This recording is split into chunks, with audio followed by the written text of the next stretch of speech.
Welcome to குட்டி சுட்டீஸ்.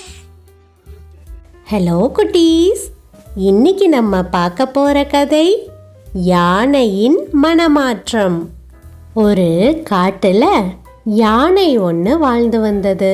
அந்த யானை தன்னை தான் இந்த காட்டிலேயே மிகப்பெரிய பலசாலி விலங்குன்னும் மற்ற விலங்குகளுடைய தயவு எப்பவுமே இந்த யானைக்கு தேவைப்படாதுன்னும் திமிரா வாழ்ந்து வந்தது. வயசுல மூத்த மிருகங்கள் யாராவது அறிவுரை சொல்ல வந்தா கூட அவங்க கிட்ட ரொம்ப திமிரா பேசுச்சு. இதோ பாருங்க, இந்த காட்டுல எனக்கு அறிவுரை சொல்ற அளவுக்கு யாருக்குமே தகுதி இல்ல. எனக்கு இருக்கிற உடல் பலத்துக்கு எத்தனை பேர் வந்தாலும் என்னால தனியா சமாளிக்க முடியும். எல்லாரையும் மதிக்கணும், கஷ்டப்படுறவங்களுக்கு உதவி செய்யணும், இப்படி எல்லாம் அறிவுரை சொல்றதை விட்டுட்டு வேற வேலை இருந்தா போய் பாருங்க. வயசுல பெரியவரா இருக்கிறதுனாலதான் கரடியாரே உங்களை சும்மா விடுறேன். இதுவே வேற யாராவது இப்படி வந்து எனக்கு அறிவுரை சொல்லி இருந்தா இந்நேரம் தூக்கி போட்டு என் காலாலேயே மிதிச்சு கொன்னு இருப்பேன். போங்க போங்க, என் கண்ணு முன்னாடியே நிக்காதீங்க, சீக்கிரம் போங்க.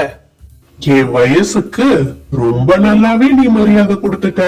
தகுதி இல்லாத உனக்கு அறிவுரை சொல்ல வந்தேனே, அது என்னோட தப்புதான். இனிமே நீ இருக்கிற திசை பக்கம் திரும்பி கூட பார்க்க மாட்டேன். இப்படி கரடி மாதிரி ஒரு சில விலங்குகள் கிட்ட மட்டும் இல்ல, காட்டுல இருக்கிற எல்லா விலங்குகளையும் பகைச்சிட்டு விலங்குகள் எல்லாத்துக்கும் விரோதியாவே மாறிடுச்சு இந்த யானை. ஒரு நாள் காட்டுல பயங்கரமா மழை பெஞ்சது. பலமான சூறாவளி காற்றும் அடிச்சது.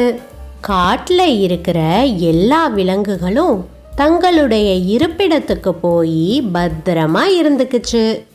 ஆனா தலைகணம் பிடிச்ச அந்த யானை மட்டும், இவ்வளவு பலசாலியான என்ன இந்த சாதாரண மழையும் புயலும் என்ன செஞ்சிடும்? ஒரு விலங்கு கூட வெளியில ஆளையே காணோம். எல்லாம் பயந்து ஓடி ஒளிஞ்சுக்குச்சுங்க போல. நான் எங்கேயும் போய் ஒளிய போறதில்ல, இந்த மழையிலேயே தான் தெரிஞ்சிட்டு இருக்க போறேன். அப்பவாவது மற்ற விலங்குகளுக்கு என்னோட பலம் என்னன்னு புரியுதான்னு பார்க்கலாம் அப்படின்னு சொல்லிட்டு யானை மழையிலேயே அந்த பக்கம் இந்த பக்கமா திரிஞ்சிட்டு இருந்தது. அப்போ புயல் காற்று பலமா அடிச்சதால அங்க நடந்துட்டு இருந்த யானை மேல மரம் ஒண்ணு முறிஞ்சு விழுந்தது. யானை எவ்வளவோ முயற்சி செஞ்சும் மரக்கிளைய கீழே தள்ளிட்டு யானையால தப்பிக்கவே முடியல. கொஞ்ச நேரத்துல மழையும் நின்னு போச்சு. ஒவ்வொரு விலங்குகளா மாட்டிக்கிட்ட யானைய வந்து பார்த்துட்டு போச்சு. திமிர் பிடிச்ச இந்த யானைக்கு இதெல்லாம் தேவைதான் அப்படின்னு சொல்லிட்டு நிறைய விலங்குகள் தங்களுடைய வேலையை பார்த்துட்டு போயிடுச்சு. ஆனா கொஞ்சம் பலசாலி விலங்குகளான கரடி, சிங்கம், புலி போன்ற விலங்குகள் எல்லாம் ஒன்னா சேர்ந்து அந்த மரத்தை தூக்கி பாவம் பார்த்து யானைய காப்பாத்துச்சுங்க. அந்த நிமிஷமே யானை தன்னுடைய தவறுகளை உணர்ந்தது. தலைகணத்தை விட்டுடுச்சு. நண்பர்களே, நீங்க இன்னைக்கு செஞ்ச உதவிய என் வாழ்நாள்ல எப்பவுமே மறக்க மாட்டேன். எவ்வளவு பலசாலியான மிருகமா இருந்தாலும் ஆபத்து காலத்துல உதவுறதுக்குன்னு கண்டிப்பா சில நண்பர்கள் கூட இருந்தே ஆகணும். அத இன்னைக்கு நான் நல்லாவே உணர்ந்துட்டேன். இனி எல்லா விலங்குகளையும் மதிச்சு நடந்துக்கிறேன். யாராவது கஷ்டம்னு என்கிட்ட கேட்டா என்னால முடிஞ்ச உதவிய கண்டிப்பா அவங்களுக்கு செய்வேன். இன்னையில இருந்து இந்த காட்டுல இருக்கிற விலங்குகளுக்கு என்னால ஒரு சின்ன கஷ்டம் கூட வராது. நான் செஞ்ச தவறுகளை எல்லாம் மன்னிச்சு என்னையும் உங்களோட நண்பனா ஏத்துக்குவீங்களா?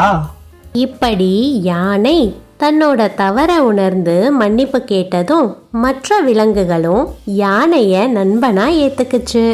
அப்போல இருந்து யானையும் மற்ற விலங்குகளுக்கு தன்னாலான எல்லா உதவிகளையும் செஞ்சு சந்தோஷமா வாழ்ந்தது. என்ன குட்டீஸ், இந்த கதை உங்களுக்கு பிடிச்சிருந்ததா? சரி குட்டீஸ், இந்த கதையிலிருந்து நீங்க என்ன புரிஞ்சுக்கிட்டீங்க? ஒருத்தர்கிட்ட எவ்வளவு பணம் இருந்தாலும், அவர் எவ்வளவு பலசாலியா இருந்தாலும், மற்றவர்களுடைய உதவி இல்லாம, மற்றவர்களை சார்ந்திராம எந்த ஒரு சூழ்நிலையிலையும் ஒரு மனிதனால வாழவே முடியாது. ஏதாவது ஒரு சந்தர்ப்பத்துல நமக்கு மற்றவர்களுடைய உதவி கண்டிப்பா தேவைப்படும்.